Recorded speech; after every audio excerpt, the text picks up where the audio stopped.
Hello guys, welcome back to my YouTube channel. Guys, आप देख रहे हैं जयश्री इंडिया। तो गाइज, आज हम टॉप करंट अफेयर 2025 यानी कि 7 मार्च से रिलेटेड जो भी करंट अफेयर हैं उसके बारे में चर्चा करेंगे। तो गाइज, देर ना करते हुए चलते हैं इस टॉपिक की ओर। और ऐसे करंट अफेयर पाने के लिए आप मेरे चैनल को सब्सक्राइब करना ना भूलें, क्योंकि गाइज इस चैनल के माध्यम से हर प्रकार के टॉपिक्स एंड जीके कवर की जा रही है। ठीक है गैस, तो गैस चलते हैं इस वीडियो की ओर। और गैस, यहाँ पहला करंट अफेयर की बात करें तो पहला टॉपिक है उत्तराखंड कैबिनेट 2025 के लिए एकीकृत जो पेंशन योजना है वह नई आबकारी नीति को मंजूरी दी है। ठीक है, तो इसके तहत जो उत्तराखंड कैबिनेट मुख्यमंत्री है वो पुष्कर सिंह यानी कि पुष्कर सिंह, वहाँ के कैबिनेट मंत्री क्या है गैस, पुष्कर सिंह, जो धीम नेतृत्व जो शासन सुधार, पेंशन लाभों को सारणीकरण और नई आबकारी नीति को पुनर्गठन से जुड़े महत्वपूर्ण निर्णय लिए हैं। ठीक है, उन्होंने ये फैसले लिए हैं कि जो राज्य की आर्थिक वृद्धि और जन कल्याण, जो संस्कृति संरक्षण और प्रति सरकार की प्रतिबद्धता को दर्शाते हैं। ठीक है, अब गाइस हम बात करते हैं जो इसकी एकीकृत पेंशन जो योजना यानी कि यूपीएस की शुरुआत। ठीक है, उन्होंने उत्तराखंड के जो कैबिनेट मंत्री हैं उन्होंने राष्ट्रीय पेंशन प्रणाली यानी कि एनपीएस के तहत आने वाले राज्य अधिकारी और कर्मचारियों के लिए एकीकृत पेंशन योजना को मंजूरी दी है। ठीक है गाइस, जिसमें उन्होंने सेवानिवृत्ति के बाद स्थिर और सुनिश्चित पेंशन की प्राप्त होगी। ठीक है, उन्होंने कहा है कि तो गैस इससे रिलेटेड हम मुख्य बिंदु की बात करें तो यूपीएस को एनपीएस के तहत शामिल सरकारी और कर्मचारियों के लिए वैकल्पिक योजना के रूप में पेंशन किया गया है। गैस, यहाँ योजना सेवानिवृत्त और कर्मचारियों को वित्तीय सुरक्षा प्रदान करने के उद्देश्य से बनाई गई है। ठीक है गैस, यह योजना 1 अप्रैल 2025 से लागू होगी। गैस, ये मोस्ट इम्पोर्टेंट टॉपिक्स है गैस। इसका योजना की शुरुआत कब होगी गैस, 1 अप्रैल 2025 से। और गैस यहाँ पे यूपीएस का उद्देश्य यह है कि गैस जो पेंशनरों की स्थिरता सुनिश्चित कर सेवानिवृत्ति के बाद ये अनिश्चितताओं को कम करना होगा गैस। ठीक है, जिससे उत्तराखंड की आबकारी नीति 2025 का महत्वपूर्ण सुधार। उत्तराखंड कैबिनेट की नई आबकारी नीति 2025 को मंजूरी दी है, जिसका उद्देश्य यह है गैस जब शराब बिक्री को नियंत्रित करना और संस्कृति मूल्यों की रक्षा करना और राज्य के राजस्व को बढ़ाना, इसका महत्वपूर्ण सुधार है गैस। ठीक है, जो उत्तराखंड की आबकारी नीति है। तो गैस ये मोस्ट इम्पोर्टेंट टॉपिक्स है गैस, आप इसे नोट भी करते जाइए। और नीति के प्रमुख सुधार की बात करें तो ये धार्मिक स्थलों के पास शराब की बिक्री पर प्रतिबंध करना। ठीक है, और मंदिरों और धार्मिक स्थलों के पास शराब दुकान को बंद करने का निर्णय लिया गया है। और ये कदम संस्कृति और धार्मिक भावनाओं को ध्यान में रखते हुए उठाया गया है। जैसे कि अवैध शराब बिक्री पर सख्ती, यानी कि जो अवैध रूप से शराब बिक्री कर रहा है उस पर प्रतिबंध और मतलब कड़ी, उसके लिए कड़ी वो किया गया है। जैसे सरकार ने ये सब शॉप और मेट्रो लेकर बिक्री जो प्रणाली समाप्त करने का फैसला किया है। इस कदम में अवैध शराब बिक्री और इससे जुड़ी महत्वपूर्ण जो सामाजिक समस्या का नियंत्रित किया जाएगा। यदि हम बात करें अधिकतम खुदरा मूल्य यानी कि एमआरपी का सख्त पालन, तो गैस यहाँ पे यदि कोई शराब विक्रेता एमआरपी से अधिक मूल्य वसूलता है तो उसे लाइसेंस भी रद्द की जाएगी। ठीक है गैस, यदि गैस किसी शराब विक्रेता यदि रेट से ज़्यादा का बेच रहा है, ठीक है, तो उसके लिए लाइसेंस को रद्द की जाएगी और उस पर कड़ी से कड़ी मतलब उस पर वो किया जाएगा। ठीक है, मतलब उसके लिए मतलब लाइसेंस रद्द की जाएगी और उस पर कड़ी कार्रवाई की जाएगी। और गैस हम बात करते हैं इसकी विभागीय स्टोरों में से तो एमआरपी का जो पालन है अनिवार्य किया गया है। राजस्व लक्ष्य में वृद्धि की बात करें तो जो 2023-24 में कितना हुआ था गैस, 4038.69 करोड़। ठीक है, वही लक्ष्य की बात करें तो मतलब इसका लक्ष्य ये था 2024 के लक्ष्य ये रहा 4000 करोड़ से अधिक होना। तो गैस कितना हुआ है 2023-24 में 4038.69 69 करोड़, ठीक है।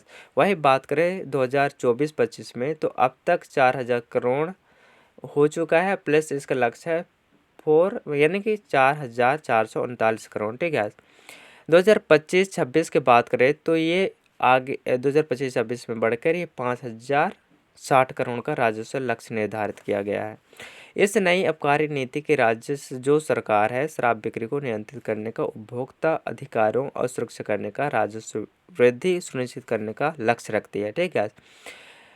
इसे उत्तराखंड के साहित्य एवं संस्कृति को बढ़ावा देने का पहल यानी कि मुख्यमंत्री जो पुष्कर सिंह है उन्हें धीमी ने राज्य के साहित्य और संस्कृति का धरोहर संरक्षण के लिए नई योजना की घोषणा की है, जिसमें लेखकों का वित्तीय सहायक और साहित्य पुरस्कार इस वर्ष 2000 यानी इस वर्ष 45 लेखकों का वित्तीय सहायता प्रदान की जाएगी, ठीक है।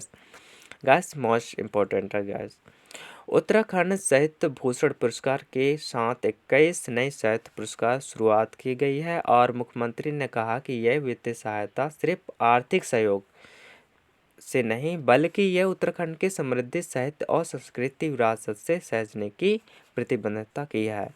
अब गाइस हम मोस्ट इम्पोर्टेंट सेकंड टॉपिक की बात करें तो जो क्रिकेटर स्टू स्मिथ है वनडे क्रिकेट के लिए संन्यास लिया है, यानी कि गाइस ये ऑस्ट्रेलिया के महान क्रिकेटर स्टू स्मिथ है जो वनडे इंटरनेशनल यानी कि ओडीआई क्रिकेट में संन्यास की घोषणा की गई है। उन्होंने उनके 50 ओवर के शानदार करियर का अंत हो गया और अपनी अनोखी लेखक प्रभावी बल्लेबाज शामिल के लिए पहचाने जाने वाले स्मिथ ऑस्ट्रेलिया के वनडे सफलता महत्वपूर्ण भूमिका निभाई है, ठीक है। ये बल्ले और फील्डिंग दोनों में शानदार योगदान दिया, ठीक है। इन्होंने 170 मैचों में 58 रन बनाए और 2 वनडे वर्ल्ड कप जीतने वाले स्मिथ को ऑस्ट्रेलिया क्रिकेट में अपनी अष्टम छाप छोड़ी है, ठीक है। हालांकि वे टेस्ट में टी20 क्रिकेट अपने कैरियर जारी रखने और आगामी अंतर्राष्ट्रीय मुकाबलों पर ध्यान केंद्रित करेंगे, ठीक है। उन्होंने संन्यास में घोषणा ये किया कि ऑस्ट्रेलिया के दिग्गज बल्लेबाज स्टू स्मिथ ने जो वनडे इंटरनेशनल क्रिकेट में संन्यास लिया है और आखिरी one day match champions trophy semifinal Bharat बनाम ऑस्ट्रेलिया दुबई में स्मिथ ने 73 रन बनाए हैं, ठीक है। उसकी ओडीआई करियर की बात करें तो आंकड़े गैस ये 170 मैच खेले हैं, उसमें कुल रन 5800 बनाए हैं और औसत गैस 43.28 यानी कि 28 की, ठीक है, 43.28 की औसत से गैस। इसके स्ट्राइक रेट की बात करें तो 86.96। तो गैस इसके शतक की बात करें तो गैस ये शतक इसका 12 है और अर्धशतक इन्होंने 35 बनाया है। गैस ये सर्वश्रेष्ठ स्कोर रहा 164 प्लस बनाम न्यूजीलैंड के खिलाफ 2016 में, ठीक है। और क्रिकेट इन्होंने 28 लीग स्पिनर के रूप में करियर की शुरुआत की और कैच 19। ऑस्ट्रेलिया के वनडे 12 में से सबसे अधिक रन बनाने वाले खिलाड़ी भी बन गए हैं और टेस्ट और टी20 में जारी रहेगा करियर, ठीक है। इसमें टेस्ट और टी20 इंटरनेशनल क्रिकेट खेलना जारी रखेंगे और वर्ल्ड टेस्ट चैंपियनशिप में फाइनल और वेस्ट इंडीज़ टेस्ट सीरीज में इस पर रहेगा। और उनका फोकस स्टू स्मिथ का बयान यह है कि अपने जो वनडे जो कैरियर है उसको शानदार सफ़र बताते हुए आभार व्यक्त किया है। उन्होंने 2 वनडे वर्ल्ड कप जीतना कैरियर की सबसे बड़ी उपलब्धियां में से एक बताया है। कहा है कि जो नए खिलाड़ी के लिए जगह बनाने का सही समय आ गया है जिसमें वे 2027 वनडे वर्ल्ड कप की तैयारी कर सकते हैं, ठीक है। अब गाइस हम बात करते हैं तीसरा, जिसमें तेजस लड़ाकू विमान की पायलटों की लाइफ सपोर्ट सिस्टम का सफल परीक्षण, जिसमें रक्षा अनुसंधान और विकास संगठन DRDO ने हल्के लड़ाकू विमान LCA तेजस के लिए विदेशी एकीकृत जीवन समर्थन प्रणाली यानी कि ILSS का ऊंचाई पर सफल परीक्षण किया है और on board oxygen generating system यानी कि OBOGS आधारित यह है, यानी कि ILSS पारंपरिक तरल और ऑक्सीजन सिलेंडर की आवश्यकता को समाप्त करता है और उन्होंने उड़ान के दौरान वायु सेना जो कर्मियों को सांस लेने योग्य ऑक्सीजन उत्पन्न और प्रतिबंध करता है। बेंगलुरु स्थित डिफेंस बायो इंजीनियरिंग और एंड इलेक्ट्रो मेडिकल लेबोरेटरी यानी कि DEBEL द्वारा किए गए परीक्षण में अत्यधिक परिस्थितियों में जो प्रणाली की जो क्षमता है उससे सिद्ध किया है। ठीक है, हम बात कर रहे हैं जिसमें इससे मिग 29 के जैसे अन्य विमानों में लागू करने का मार्ग प्रशस्त हुआ है। गैस इसके प्रमुख बिंदु की बात करें तो परीक्षण और विकास, जिसमें जो परीक्षण है डीआरडीओ की और जो DEBL जो प्रयोगशाला द्वारा किया गया है। ठीक है, गैस इन्होंने 50,000 फीट तक की जो उच्च ऊंचाई परिस्थिति में सफल परीक्षण किया है। और प्रणालियों की विशेषताएं की बात करें तो जो OBOGS यानी कि तकनीक पर आधारित प्रणाली है, इसकी पारंपरिक सरल की बात करें तो ऑक्सीजन सिलेंडर प्रणाली की आवश्यकता समाप्त है। ठीक है, जिसमें वास्तविक समय में ऑक्सीजन उत्पन्न करने का प्रतिबंध की क्षमता परीक्षण और प्रमाणित किया है। तो गैस कुछ इस प्रकार से नोट है और हाल और एडियो द्वारा विकसित किया गया है। तो गैस ये नोट को सारे आप टॉपिक्स कवर किए गए। और स्वदेशी निर्माण की बात करें तो गैस ये 90% जो स्वदेशी सामग्री में विकसित की गई है, यानी कि जो लार्सन एंड टूब्रो यानी कि L&T को विकास सह उत्पादन भागीदारी के रूप में शामिल किया गया है। गाइस ये मोस्ट इम्पोर्टेंट टॉपिक्स है। सॉरी गाइस अब हम बात करते हैं चौथा टॉपिक, यानी गैस अजय भाटू को CM का CEO नियुक्त किया गया है। ठीक है, अजय भाटू को इन्होंने जो इसके बात करें तो एक केंद्र सरकार का वाणिज्य विभाग अतिरिक्त सचिव अजय भाटू को गवर्नमेंट जो मार्केट प्लेस यानी कि GM का मुख्य अधिकारी CEO नियुक्त किया गया है, जिसमें उनकी नियुक्ति 3 मार्च 2025 से प्रभावी होगी और वे अपने मौजूदा पद के साथ जिम्मेदारी निभाएंगे। टाटा कंसल्टेंसी सर्विसेज यानी कि TCS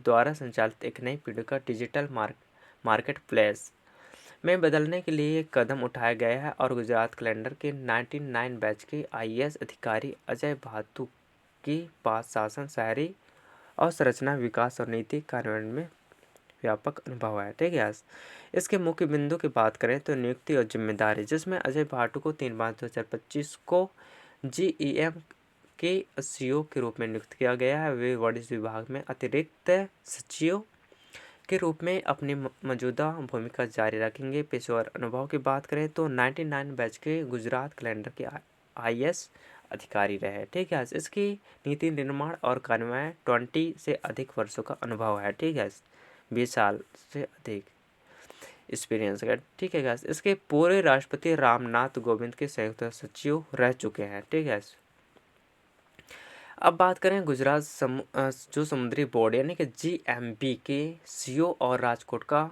बड़ोदरा नगर यानी कि निगमों के आयुक्त रहे हैं इन्होंने। ठीक है, इसके शैक्षणिक योग्यता की बात करें तो सिविल इंजीनियर में डिग्री है और national law school of India university यानी कि NLSIU बेंगलुरु में व्यवसाय कानून में मास्टर डिग्री किया है। ठीक है, कुछ इस प्रकार से डिग्री रहा। और गैस अब बात करते हैं इसकी स्टार्टअप, यानी इन्होंने 35,950 करोड़ के ऑर्डर पूरे किए हैं। ठीक है, और इसकी कुल व्यापार मूल्य की बात करें तो 4.8 लाख करोड़ तक पहुंचा और 28.65% की वार्षिक वृद्धि की है। ठीक है, वही बात करें महिला उद्यमी, इसमें विक्रेताओं को 8% का प्रतिनिधित्व करती है। ठीक है, इन्होंने 1,77,786 उद्यम मान्यता प्राप्ति महिला यानी कि MSMES ने 46,615 करोड़ की ऑर्डर पूरे किए हैं।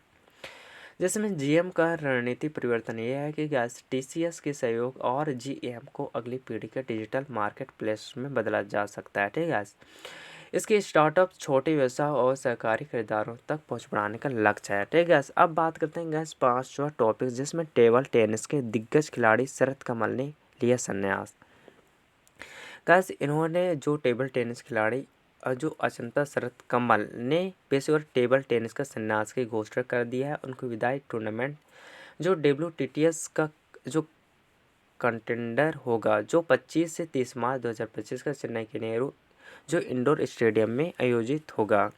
42 वर्षीय 10 बार के राष्ट्रीय चैंपियन रहे। तो गैस कुछ इस प्रकार से इसका इंट्रोडक्शन रहा। और गैस ये शरद कमल कैरियर में संन्यास के प्रमुख बिंदु ये है गैस, जिसमें कैरियर उपलब्धि की बात करें तो ये 5 बार के ओलंपिक और 2025 में विश्व रैंकिंग 42 के साथ भारत के सर्वोच्च रैंकिंग वाले टेबल टेनिस खिलाड़ी हैं। ठीक है, मोस्ट इम्पोर्टेंट टॉपिक्स है गैस, इससे आप नोट भी करते जाइए। और गैस ये 10 बार राष्ट्रीय एकल चैंपियन, जो उन्हें भारत के सबसे सफल पैडलर में से एक बनाता है। ठीक है, और ये एशियाई खेलों में 2 पदक और का कॉमनवेल्थ गेम्स में 13 पदकों का रिकॉर्ड, जो उन्होंने 5 संस्करणों में जीते हैं गैस। और 2006 में इन्होंने मेलबर्न कॉमनवेल्थ गेम्स में पुरस्कार एकल और टीम स्वर्ण पदक जीतकर उन्होंने धमाकेदार डेब्यू किया है। ठीक है, वही बात करें 2025 में तो वारगेम कॉमनवेल्थ गेम्स के 4 पदक, 3 स्वर्ण 1 रजत जीते हैं। ठीक है, कैरियर की सर्वोच्च विश्व रैंकिंग 30 है गैस। इसकी चुनौती और संघर्ष की बात करें तो 2015 में वर्ल्ड चैंपियनशिप उन्होंने सूजो चीन में कोहली की चोट और जिसमें उनका कैरियर समाप्त होने का कगार पर था, बट उन्होंने कैरियर बढ़ाने के फैसले आलोचनाओं का सामना किया और लेकिन ये शानदार वापसी कर आलोचकों का गलत साबित किया। ठीक है, 2025 में ने दिल्ली उच्च न्यायालय द्वारा टेबल टेनिस का फेडरेशन ऑफ इंडिया यानी कि TTFI का निलंबन प्रशासनिक चुनौतियां बढ़ी, जिसमें पेरिस ओलंपिक में पहले खराब फॉर्म और लेकिन सिंगापुर इसमें टूर्नामेंट में जो क्वार्टर फाइनल तक पहुंचकर वापसी किया। ठीक है, तो गैस उसकी उपलब्धियां कुछ इस प्रकार से है, जिसमें भारत का पुरस्कार और महिलाओं टीम में पेरिस ओलंपिक 2024 के लिए क्वालिफाई करने में अहम भूमिका निभाई है। यह भारत के लिए ऐतिहासिक उपलब्धियां था। भले ही ये व्यक्तिगत पदक न जीत पाए, लेकिन इन्होंने जो युवा भारतीय खिलाड़ियों के लिए मेंटर की भूमिका निभा रहे हैं। ठीक है गैस, इन्होंने इंटरनेशनल टेबल टेनिस फेडरेशन यानी कि ITTF के जो एथलीट्स कमीशन के जो चेयर के रूप में भारत का वैश्विक मंच का प्रतिनिधित्व कर रहे हैं। तमिलनाडु स्पोर्ट्स डेवलपमेंट अथॉरिटी के साथ मिलकर एक टेबल टेनिस एकेडमी स्थापित करने का सक्रिय रूप से शामिल किया है। वही बात करें 6 टॉपिक्स के, जिसमें राष्ट्रपति ने जो विविधता का अमृत महोत्सव का उद्घाटन किया है, जिसमें भारत के जो राष्ट्रपति श्रीमती द्रौपदी मुर्मू ने 5 मार्च 2025 को राष्ट्रपति भवन में विविधता का अमृत महोत्सव का दूसरे संस्करण उद्घाटन किया है गैस। ठीक है, मोस्ट इंपॉर्टेंट टॉपिक्स है गैस कुछ इस प्रकार से है, जिसमें आयोजन दक्षिण भारत में राज्यों कर्नाटक, केरल, तमिलनाडु, तेलंगाना, आंध्र प्रदेश और केंद्र शासित प्रदेशों जैसे लक्षद्वीप और पुडुचेरी पर केंद्रित है। ठीक है गैस, यह पहल कैरियर कुछ इस प्रकार से है और गैस हम इसको उद्देश्य थे कुछ इस प्रकार से है। ठीक है, आप इसे नोट भी करते जाइए। ये महत्वपूर्ण आयोजन से कुछ ये मोस्ट इम्पोर्टेंट है गैस। कार्यक्रम विवरण कुछ इस प्रकार है गैस। अब बात करते हैं मोस्ट इम्पोर्टेंट टॉपिक्स, जिसमें 7 टॉपिक्स है। मोदी जो प्रधानमंत्री मोदी है एशियाई शेरों की जनसंख्या का अनुमान किया है गैस। ये most important topics current affair related से देखा जाए तो गैस आने वाले एग्जाम में पूछा जा सकता है। तो गैस इन्होंने प्रधानमंत्री जो नरेंद्र मोदी है, यह गुजरात शासन जो जूनागढ़ राष्ट्रीय वन्यजीव बोर्ड यानी कि NBWL की 7वीं बैठक की अध्यक्षता की। इस बैठक में केंद्रीय पर्यावरण, वन और जलवायु परिवर्तन मंत्री भूपेंद्र यादव सहित अन्य सदस्य उपस्थित रहे, जिसमें बैठक की मुख्य फोकस एशियाई शेरों की जनगणना और विभिन्न संरक्षण पहलों के शुभारंभ पर था। ठीक है, जिसमें मई 2024 में एशियाई शेरों की जनगणना भी किया था, जिसमें बैठक में 16वीं एशियाई शेर जनगणना की मई 2024 में कराने की घोषणा की गई थी। इस जनगणना से शेरों की मौजूदा स्थिति, उसकी आबादी में वृद्धि और आवासीय स्थिति और संरक्षण चुनौती में महत्वपूर्ण जानकारी मिलेगी। तो गैस इन्होंने एशियाई शेरों की आबादी का निरंतर वृद्धि के बारे में बताया, जिसमें प्रधानमंत्री मोदी ने बैठक में पहले गिर नेशनल पार्क एक शेर सफारी का आनंद लिया है और शेरों की बढ़ती संख्या को संरक्षण प्रयासों का परिणाम बताया है। उन्होंने विशेष रूप से आदिवासी समुदाय और महिलाओं को भूमिका का सराहना की है, जिसमें उन्होंने घोषित प्रमुख पहल यह है गाइस, जिसमें पहला है कि जूनागढ़ में राष्ट्रीय रेफरल वन्यजीव केंद्र की स्थापना। प्रधानमंत्री ने जूनागढ़ की न्यू पिपलिया में 20.24 हेक्टेयर भूमि पर राष्ट्रीय रेफरल वन्यजीव केंद्र की आधारशिला पर रखी है। यह केंद्र वन्यजीव स्वास्थ्य, निगरानी, रोग प्रबंधन और अनुसंधान के लिए महत्वपूर्ण सुविधा होगी। गैस कुछ मोस्ट इम्पोर्टेंट टॉपिक्स रहा गैस, इसे नोट भी करते जाइए।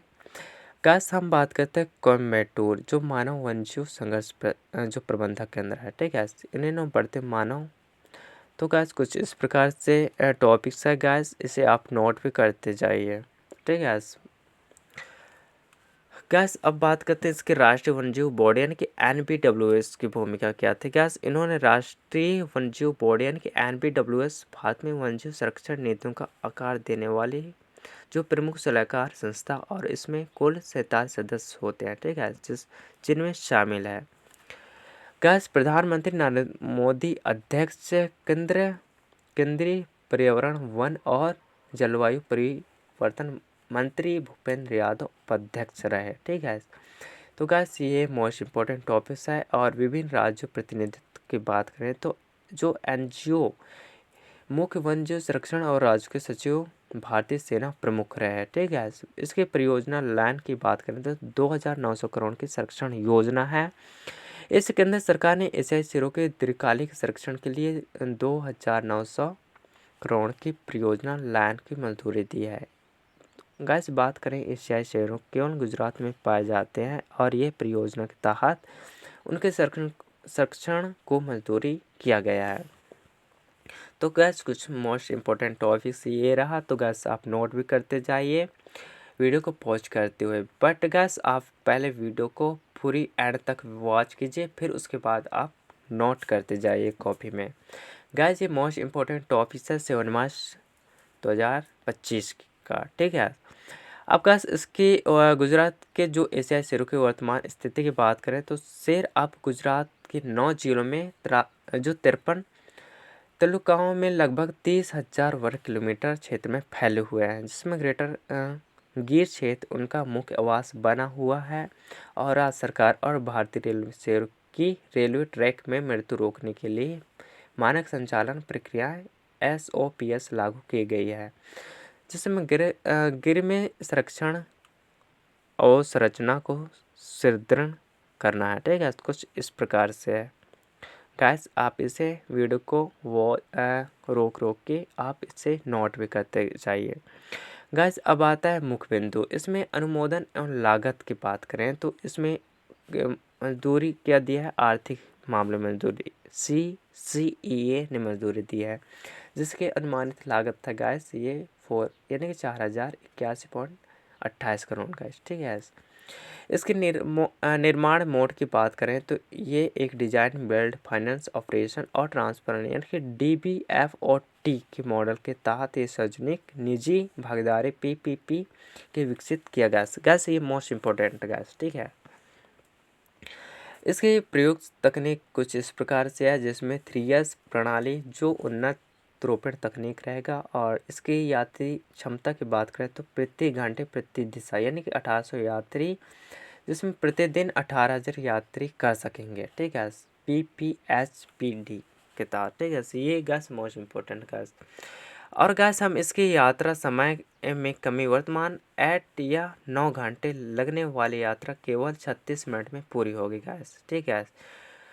रोपड़े यानी कि रोपड़े के लाभ की बात करें तो इन्होंने 16 कमी की कठिनाई चढ़ाई के लिए एक आसान सुरक्षण विकल्प लिया है गैस, जिसमें श्रद्धालु की सुविधा केदारनाथ की जो सुविधाजनक तेज की बात करें गैस, ये दूसरे टॉपिक्स है गैस, आप नोट भी करते जाइए। पर्यटन को बढ़ावा कैसे मिला गैस, रोपड़े जो 12 जो ज्योतिर्लिंग है उनमें केदारनाथ धाम पहुंच आसान होगी गैस, जिसमें श्रद्धालुओं की संख्या बढ़ेगी। इसके आर्थिक विकास की बात करें तो निर्माण, संचालन, अस्तित्व और पर्यटन क्षेत्र में रोजगार के नए अवसर उपलब्ध होंगे, ठीक है। कुछ इस प्रकार से है गैस स्थान यह 12 ज्योतिर्लिंगों में से एक है, जो रुद्रप्रयाग झील और उत्तराखंड में 3,583 मीटर है, यानी कि 11,968 फीट की ऊंचाई पर स्थित है। ठीक है। और खुलने के समय में बात करें तो ये 6 से 7 महीने के लिए रहता है, अप्रैल मई से लेकर अक्टूबर नवंबर तक खुला रहता है। ठीक है। और श्रद्धालुओं की संख्या की बात करें तो गैस ये 20 लाख से अधिक श्रद्धालु दर्शन कर पाएंगे। वही बात करें 8वां टॉपिक, जिसमें गोविंद घाट यानी कि हेमकुंड साहिब का 12.4 किलोमीटर लंबी रोपण प्लान की मंजूरी की है। ठीक है। इसमें बात करें मुख्य हाईलाइट के तो गैस ये मंजूरी लागत इस परियोजना के तहत जो मंत्रिमंडल है, इन्होंने आर्थिक मामलों में CCEA ने 2,730.13 करोड़ की अनुमानित लागत की मंजूरी दी है। इसके विकास मॉडल की बात करें तो इन्होंने जो सार्वजनिक निजी भागीदारी PPP के तहत डिजाइन, निर्माण और वित्त पोषण, संचालन, हस्ताक्षर DPFOT मोड में विकसित किया गया है। ठीक है। इसकी वर्तमान चुनौती की बात करें तो हेमकुंड साहिब जी पहुंचने के लिए वर्तमान में 21 किलोमीटर की खड़ी चढ़ाई पैदल और खच्चरों में जो पालकियों में माध्यम से तय किया गया है। तो कुछ प्रयुक्त तकनीक की बात करें तो कुछ इस प्रकार से है, जिनमें MDS की बात करें तो 10.55 किलोमीटर और 3S की बात करें 1.83 किलोमीटर और PPHPS की बात करें तो इन्होंने 11,000 यात्रियों की परिवहन करेगा। गैस रोपण की लाभ की बात करें तो कुछ इस प्रकार से टॉपिक है। गैस आप वीडियो को पॉज करके नोट बना सकते हैं। ठीक है। इसमें सुगम पहुंच की बात ये रहेगा और पर्यटन बढ़ावा मिलेगा और आर्थिक वृद्धि इस प्रकार से है। तो गैस कुछ इस प्रकार से है। तो गैस यहाँ पे मोस्ट इम्पोर्टेंट है ये मानता है गैस ये जो सिख तीर्थ स्थल है, इन्होंने उत्तराखंड की जो चमोली जिले में 15,000 फीट की ऊंचाई पर स्थित है। ठीक है। कुछ इस प्रकार से 9वां टॉपिक के बात करें करंट अफेयर की तो गैस यहाँ पे भारत चीता का जो पुनरुत्पादन बढ़ रहा है, यानी कि गुजरात और मध्य प्रदेश में नए आवासों की पहचान। तो गैस भारत के जो महत्वाकांक्षी चीता यानी कि पुनर्वास परियोजना अब मध्य प्रदेश के कूनो राष्ट्रीय उद्यान में आगे बढ़कर गुजरात में बनी ग्रासलैंड्स और मध्य प्रदेश के गांधीनगर अभ्यारण्य तक विस्तृत होने की जा रही है। ठीक है। मोस्ट इम्पोर्टेंट गैस राष्ट्रीय वन्यजीव बोर्ड यानी कि NBWL की 7वीं बैठक में जो प्रधानमंत्री नरेंद्र मोदी है, इस विस्तार की घोषणा की है गई है। ठीक है। इस पहल के उद्देश्य भारत चीतों की आबादी को जो बहाल करना और जैव विविधता संरक्षण को बढ़ावा देना है गैस, जिसमें चीतकों का पुनर्वास परियोजना की पृष्ठभूमि भारत में चीतों का 1952 में विलुप्त घोषित किया गया था, जिसका मुख्य कारण यह है गैस अत्यधिक शिकार। ठीक है। शिकार हुआ करता रहा, जिसके कारण विलुप्त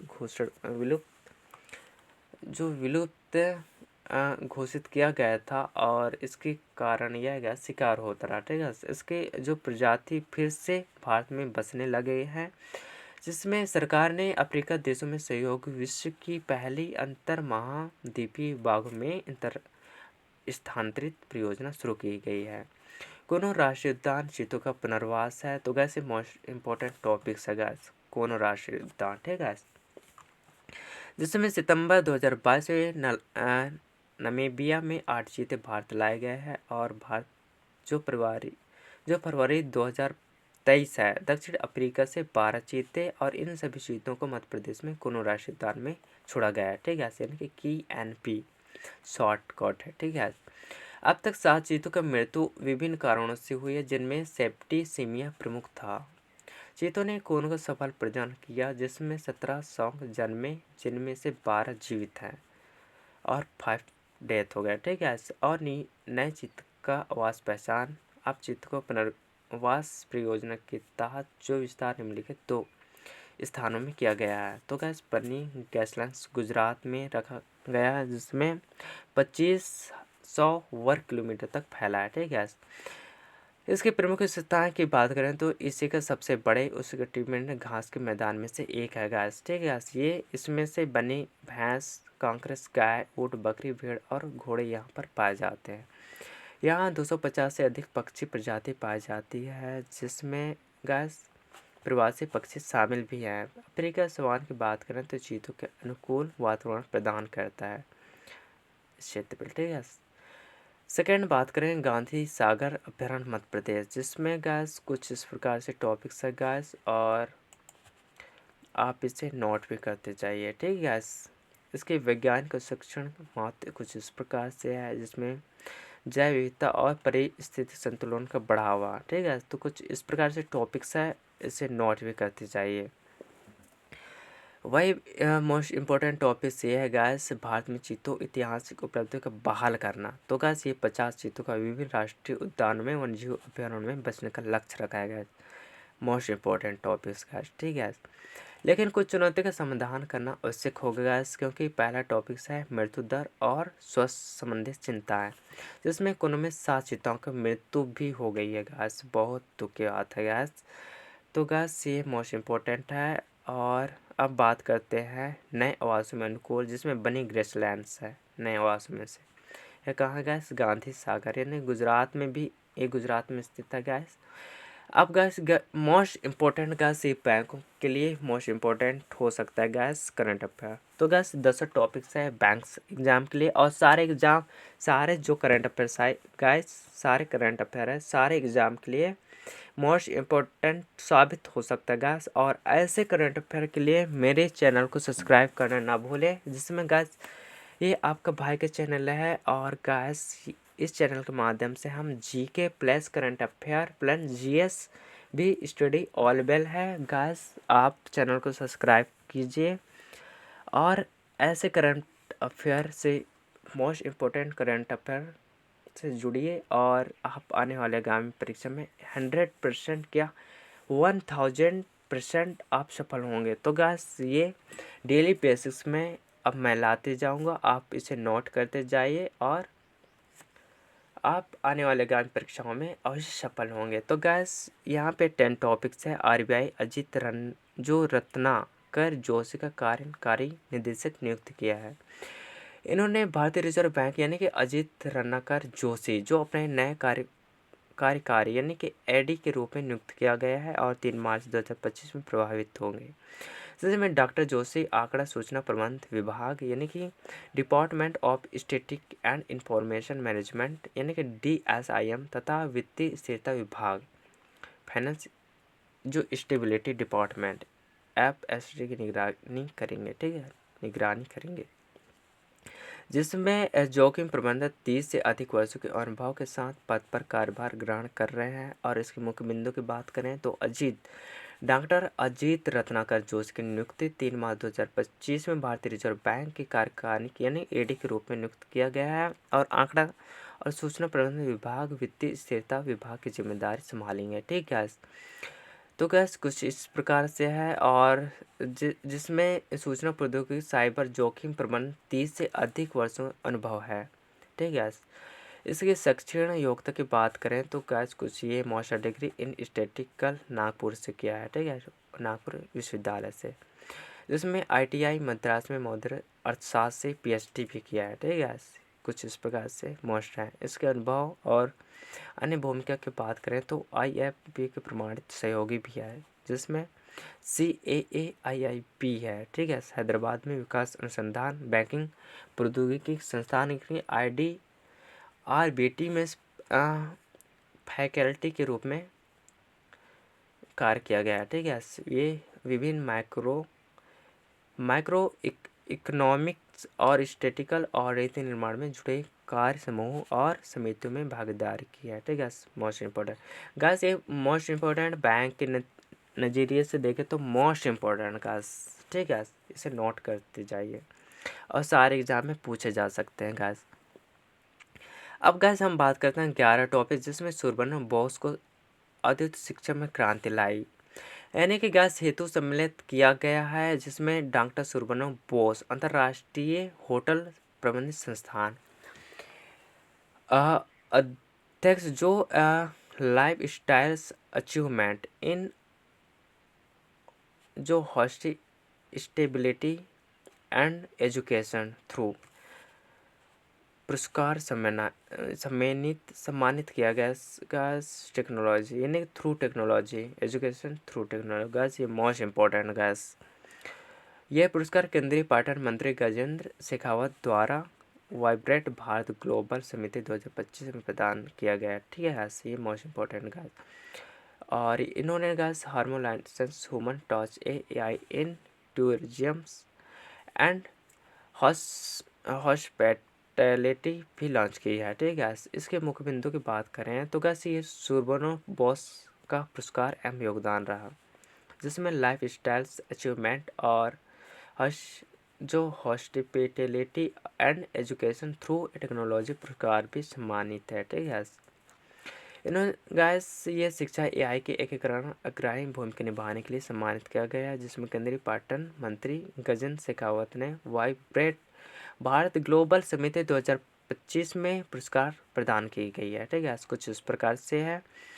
और गैस ये मोस्ट इम्पोर्टेंट टॉपिक्स रहा। तो गैस देर न करते हुए चलते इस टॉपिक्स की ओर। और गैस ये रहा, अब बात करते हैं नेक्स्ट डे में। तो फिर मिलेंगे गैस नेक्स्ट टॉपिक्स के साथ, नेक्स्ट करंट अफेयर। तब तक के लिए bye bye guys, take care.